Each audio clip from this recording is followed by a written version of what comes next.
What's up, everybody? Welcome to the weekly wrap-up with Councilwoman Jamie Torres and DJ Konz. What's up, Jamie? How we doing? We are good. How you doing, Konz? I am doing wonderful, other than the allergy season kicking in. Other than that, I'm doing fantastic on this beautiful Friday. I agree. I don't know that we have any relief in sight for that one, huh? No, the antihistamines take forever to kick in, and I'm just waiting for them to do their thing, you know? All right. Well, I think you have a lot of sympathy. Everybody's probably going through a little of that themselves. But welcome, everyone. I'm Councilwoman Torres. I am District 3, and we are joined by DJ Konz. DJ, thank you for being with us every week. Absolutely. Thank you for having me. And we want to get into it. So this is the weekly wrap-up. We cover what's happened in City Council and give you a preview of some stuff that you might want to know about coming up. And I want to start with a couple things that happened in City Council this week. And the first one was a really unfortunate Zoom bombing incident. I don't know if there was some hacking going on because we lost some functionality of our mute. But somebody, snuck into our council meeting uninvited and delivered some really racist remarks to some kids who were there to advocate for their school and for their community. And it was an awful thing to experience and to watch them experience as well in a chambers that we try to make really safe and welcoming, and especially to kids. We rarely have kids that come all the way to chambers for something that they care about. And so that was heartbreaking and made everybody just so furious. So we will be increasing some controls on Zoom. We'll see if we're still able to do that. Why we keep Zoom, that's where we offer our Spanish interpretation every Monday night. So it's been a real advantage for getting to a population that maybe can't drive down to the city and county building on Monday night, and really try to meet people where they're at. It does invite other kind of real awful people who intend harm, right, and give them a platform. But we will still be trying to make sure that we're accessible to the people. That's our commitment to you as well. Yeah, and let's hope that, that is motivation for them young girls to be community activists and really see the big picture of, how they could be effective in their communities and turn a negative into a positive off of this. So let's hope that built future leaders. That's exactly right, Konz. And we're the word is that we're hearing that from them. That while it was shocking and hurtful, it's also motivated them to say, well, then I need to be more visible, right? I need to be more active, and not let this scare me away from being a really instrumental part of our community. So that's amazing, as young as they are, that they're kind of turning it into that for themselves. And so good. I know. But you have young kids, Konz, just them being subjected to something like that is awful to see. Oh yeah. And just a prime example, I was able to take that same negative energy that I was receiving that from, when I was in school at a young age.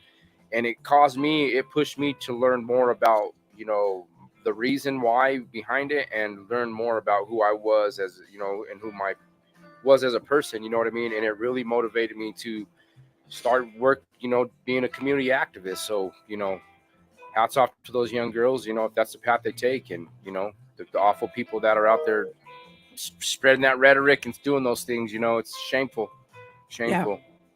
Yeah. So. We have actually some really powerful things to share today, and I want to make sure that we get some time to do that. So 2 actions that we took on Monday that I feel really proud about. One is that we moved $12 million to our nonprofit partners who are there to provide temporary rental and utility assistance. So if you are in need of rental assistance, utility assistance, call 311 and ask for that help, and they will direct you to the application. But we just put $12 million more out into community to make sure that folks don't lose their housing, that they don't get their power shut off, that there's somebody there to help for that. So maybe it's not you, maybe it's your neighbor, maybe it's your family member. But for Denver residents, we do have that funded resource. So I want to make sure folks know about that. And then the other one is we passed a contract for just over $2 million with El Centro Monetario para los Trabajadores. And so this is our day labor site, and they've been around a really long time. They are stepping in to help with the asylum seekers for what's called a Work Ready project. So for those who are applying for asylum, they can't work for 6 months until they get a visa. And so they're going to be helping with training. So making sure they're ready to work, right? It's called the Work Ready program. So helping with whatever kind of field they might be able to get into when they are actually able to work, that they're ready to do it. So it's English classes, it's social classes, it's how do you navigate around this city. These are people that just arrived here over the last several months, right? So they don't know, how do you write RTD? Where do you go? Like, what are the things that you need to know? And these are things that we offer to our refugees that we receive and we resettle here in the state.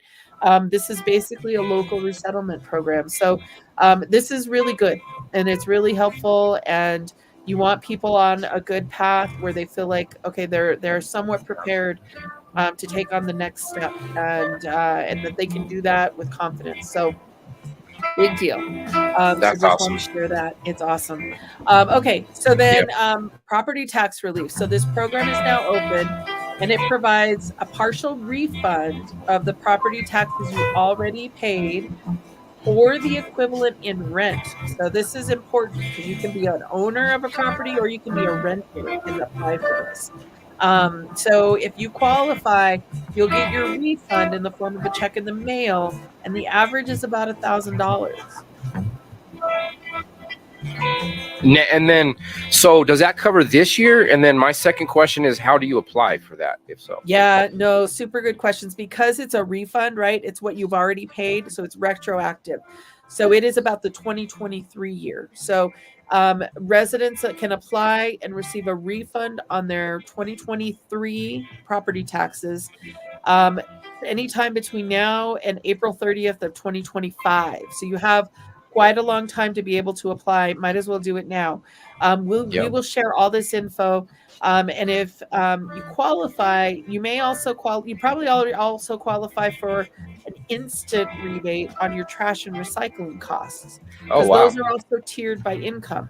So if you qualify for the property tax relief, you likely immediately qualify for the rebate on trash and recycling, and you don't have to pay that bill. So there are things that layer on for everybody. So it really is worth looking into. Nice. That's amazing. Yeah. So in this case, some of our systems talk to each other. That's not always the case everywhere in government. But and then a local drive-up vaccine clinic. So if you've got a pet, right? Konz, I know you have some new pets, I think. Oh, yeah. Right? We have 3 brand new puppies here running around the house on top of the 2 that we already have. So we have plenty of fur babies here running around. So those family members also need to get vaccines, right? And so Yep. This Saturday, 9 o'clock to noon, our folks from the animal shelter are going to be at Rocky Mountain Prep in Westwood, holding a drive-up vaccine clinic. So they're offering basic shots that include rabies and bordetella, and then they're even offering to microchip your animal for you. I know my dog has all of those things because we have to take him daycare sometimes, so we have to make sure he doesn't come home sick. Like it is a kid, right? It is literally like you're raising kids. And they know they need those shots too. Yep. They're your little fur baby, like you said. They're your baby, but they just got a lot of fur, so you got to take care of them. And so so folks, since this is a drive up, you need to keep your pets in your car until it's their turn. And then the dogs have to be leashed. Cats have to be in a carrier. And just remember to bring any previous vaccine records if you have them available, just so they know. But you do not need to register in advance. You can just show up. So Rocky Mountain Prep, Westwood neighborhood, 9 to noon on Saturday. Nice. All right. Awesome. And then last thing I've got, Llama Lincoln Park holding a neighborhood garage sale. And this will be on June 1st, so in a couple weeks. So this is a neighborhood a wide garage sale, right? And then like, where do you sign up to be a part of it? Yep. So you do have to register, but you don't have to pay anything. And so they just want Nice. to be able to let people know, hey, here's all the homes, all the yards, all the garages that you can swing by. So it's Yeah. June 1st. It's in the parking lot of the Denver Center for Visual Art on Santa Fe Drive. So we will share those details. This RNO is using this opportunity to connect with their community members. I'm excited to see what goodies you have to find. You know, Konz, you can probably find some new vinyl, right? Hey, one thing that my wife knows to keep me away from is yard sales, garage sales, because I love them. So yeah, records. Most of my records come from garage sales and secondhand stores. So hey, I'm there. I'm there, right? I usually find some really cool art, especially folk art. I love. So keep that in Yeah. mind. June 1st, if you want to join in, we'll share the info for Llama's RNO registration, and then this weekend's busy, Konz. I'll be honest. We've got Boys and Girls Club has a Safe Summer Expo, but then the big event of the day is the Sun Valley Night Market. It starts at 4:00. Yes. Yeah, that's gonna be fun. That's gonna be amazing. Connecting with community on a Saturday evening, like especially in District 3, it's so amazing. Everybody's so amazing, beautiful. The artists, the vendors are awesome. So yeah, pull up. Vendors, food, beer, pho, like Hey, you name it, it's gonna be there. And even Konz, there's gonna be a roller skating rink. Like I don't have the oh same skills I had when I was 15, but other people might. yeah, I didn't have the skills back then, but I used to try. At this age, I don't try anymore. I bruised my butt last time, and I'm not doing that again. So I couldn't walk for a week. All right, it's for somebody, but it will be there. There will be a roller skating rink. And I used to have my skate covers and There you go. all the Did you have the fashionable light up? stuff for Roller City West. Yeah, there you go. Those were the days. That was a time that can't be replaced right there. It is true. All right. Well, happy Friday, Konz. Have Well, a before wonderful we weekend. go, we have one other special shout out we got to give to someone that's special to this district and to the community. Jamie Torres, happy birthday today. Thank you. Thank you. Yes, you deserve it. And we're going to figure out a way to get everybody together to sing you happy birthday. So, Well, hey, there's a neighborhood party tomorrow, so I'll be there and hopefully run into some really wonderful friends there. So thank you so much, Konz. I appreciate those birthday wishes. hey, absolutely. You deserve it. You deserve all the light and love the community has to give. And hey, community, when you see Jamie out there, make sure to tell her happy birthday and let her know how awesome she is. So You rock too, Konz. Thank you. And thank you, everyone. Have a wonderful weekend. thank everybody. Have a good one. Peace out, D3. Peace out, Jamie.